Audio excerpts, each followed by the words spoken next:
Hello everybody, welcome to this reading. We're gonna see what's on everybody's hearts and minds today, just based on what guidance you need from your higher self right now. So we'll get started.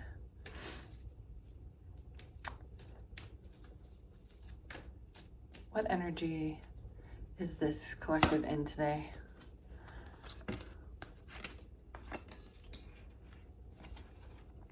Got 10 of Cups, Page of Swords in reverse, and 4 of Swords. So it looks like you're in a pretty good energy today, actually. 10 of Cups is like ultimate fulfillment. But Page of Swords is kind of being unable to take new action or action towards something that you want. But if you're feeling fulfilled in your moment with the 10 of Cups, then, you know, I don't know what you would be wanting to take action towards anyways. The 4 of Swords is, you know, in this image, this woman's kind of haunted by thoughts, I think, kind of late at night. So I don't know if maybe your own mind is getting in the way of seeing your situation more clearly for what it is, counting your blessings. And if there is something that you want to take action towards, it looks like resting is actually in your best interest right now, like meditating and connecting to your higher self in your own time. But overall, this energy is a little bit weird. Let me see if I can clarify what the Page of Swords in reverse is about. Okay, the Chariot, kind of like you really want to take action, or yeah, it looks like you really want to take action, but maybe your thoughts are getting in your way. Maybe like thoughts about like, oh, well, I can't do that yet, or I'm not qualified to do that, or any thoughts or beliefs that might be holding you back from taking action. Because it seems like there's something you want to take action towards, and maybe that is your 10 of Cups. Maybe you're not feeling like you're feeling fulfilled right now with where you're at, or you don't have something that you want that would fulfill you on that level, but you feel blocked from getting it somehow. So really, I think what your higher self is saying here is that to just surrender to where you are now, which is being grateful for what you have, acknowledging what you have, also acknowledging that you don't quite have everything that you want and you want to take action towards it, but surrendering to the place of not taking action right now, because it's better to wait until you're in alignment to take action towards something than to force it early in a bad mental state, because then you're not going to get what you're aiming for anyway. Let's see if we can get any more guidance about this situation you're in, or how to get out of it. Many masks, the authentic self.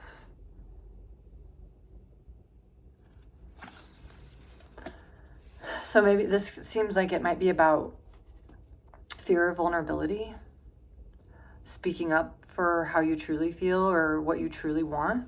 Maybe you feel like you're not allowed to have what you want, or there's a reason that, you know, expressing what you want would bring judgment of other people maybe.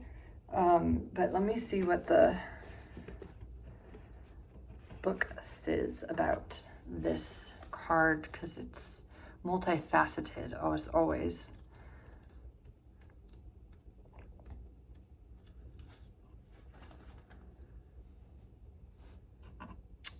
We live in a world where everyone we see wears a mask. We wear these masks to cover up and protect who we truly are. We learn to do so because we've been conditioned to try to appear a certain way to fit into society. Masks allow us to belong, so we remain within the confines of what is expected. Masks are not inherently bad. Rather, they provide context and structure for our personalities and soul's expressions. Some of us might believe that a particular mask fixed and hardened onto us is our permanent face.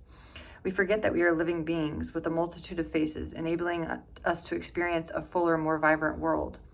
There's more here, but what's coming to mind, or like for myself, is that I'm a lawyer, and that's been my career, and that's the mask that I've worn for a long time, and that I get recognized for, and that I get paid for.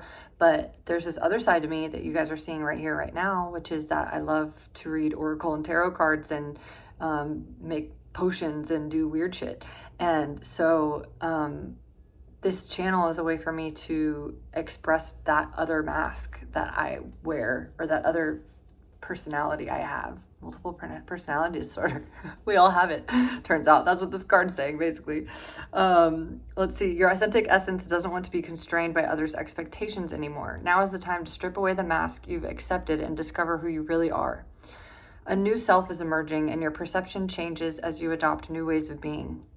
A friend of mine, Clay, said a quote that stuck with me the other day. He said, "You are who other people think you are." I think that's the quote. But it's basically, we're made up of this identity that other people have given to us, or who other people tell us that we are. Even if we don't agree, maybe sometimes we don't agree with that, but growing up and being conditioned and programmed like, oh, you're shy, or oh, you're pretty, or oh, you're tall, right? Like, I mean, I am tall, but you are who other people tell you you are, if you believe it. But you can change your beliefs about yourself, and then your external reality will usually reflect that back to you as well. Weird, right? Right now, it's really important to allow yourself to experiment, to experience the world in all its myriad potentials and possibilities. Try on different masks and let yourself be fluid and curious. How will you know what you love and what you resonate with if you don't take off the mask you've always worn and test drive some new ones? Your authentic essence will never change. It will only express itself differently through these optional selves. Through trial and error, you discover more and more about what you want to become. What would it feel like to explore this side of you? Anything is possible if you're willing to open up to your potential. You truly can move beyond the barriers that society has set. Use your imagination and step into magic. My favorite saying of all time, pretty much, is fuck around and find out. So that's basically what this card is advising, like, take a beat and rest and decide what you really want for yourself, and then try it on and see if you like it. Maybe record some tarot readings and put them on YouTube and see if people like them. I don't know. That's what I'm doing. Trying it on, right? And maybe you like it, maybe you don't. Maybe you try on something else and try something new. You're not stuck. And the world has us think that once you're pigeonholed into your career or into your life as you know it right now, that you can't change it, but you can always change it. It's just up to you. Obviously, there are some external factors that play into that, but you can always change your trajectory with just even a simple thing like swapping out one meal you eat per day with something healthier, or going on a 10-minute walk every night instead of binge watching Netflix. Like, you're one decision away from becoming a completely different person. Let's see what else they have for us. Let's see what the unicorns want to tell us about this journey you're on. Intention. Be clear and decisive. Focus on what you really want. Be bold with your requests to the universe. Fitting. Let's see. They have more details in the little book about that.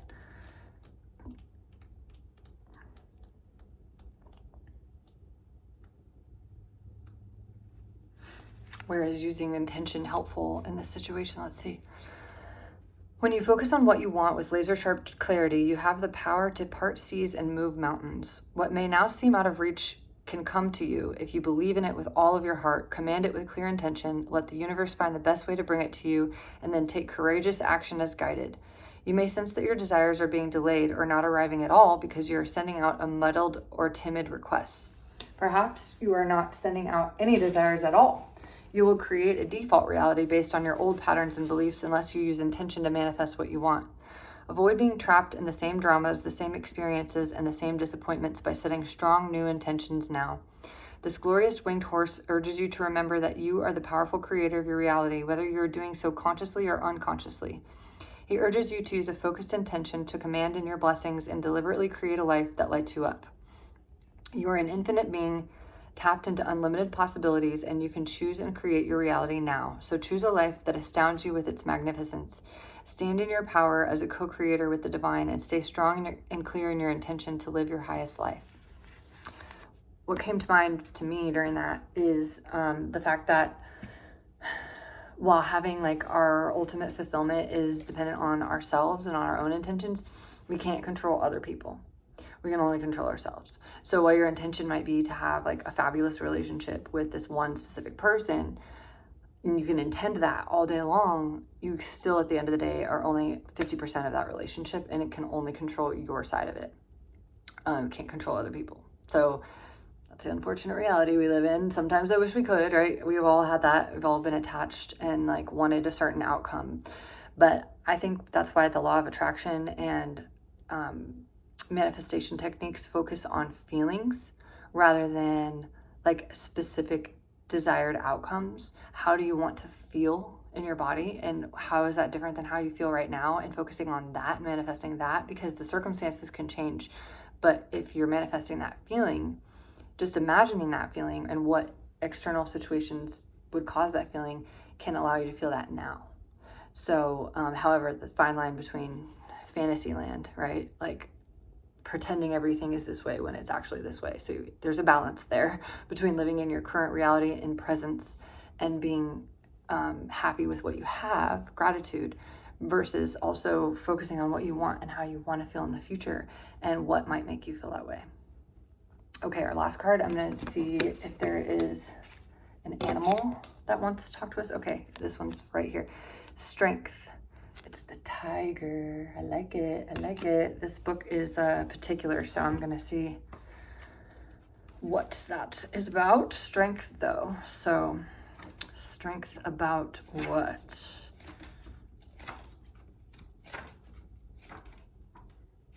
S-T. The tiger has been hailed in many mythologies as being of great might and physical ability.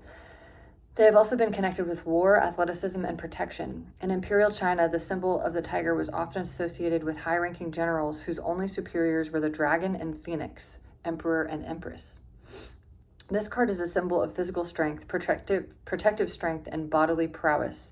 The tiger card represents inner strength as well as physical strength. It is the strength that helps us overcome adversity, illness, hatred, and danger. This card is exemplary of strong will, moral strength, resistance to temptation. It is the fortitude of quiet personal power and careful restraint of overwhelming emotion necessary to see the task come to a fruitful conclusion. Elements: fire, cinnamon, parsley are the flora. Stones: turquoise, argonite, mahogany, obsidian. Spell work: instilling strength of will and mind, recovering from illness, dealing with a breakup or difficult ending, self-confidence. The shadow reading, which I don't think is necessarily relevant here, but maybe for somebody. The shadow reading of strength might easily be weakness, either physical or mental. However, it might also be a facade of strength that you feel you have to show the world. Ask yourself who you were projecting that image of strength for, and if it is making those around you believe that you do not need help. Guilty of not needing help, but actually I do. And asking for help has been my darndest, annoyingest lesson lately. Yeah. So maybe somebody else is struggling with that. It's hard to need help and admit when you're struggling, or just admit that you need something, period, because you're hyper independent like me. But that's your reading. I hope it helped. Love you long time.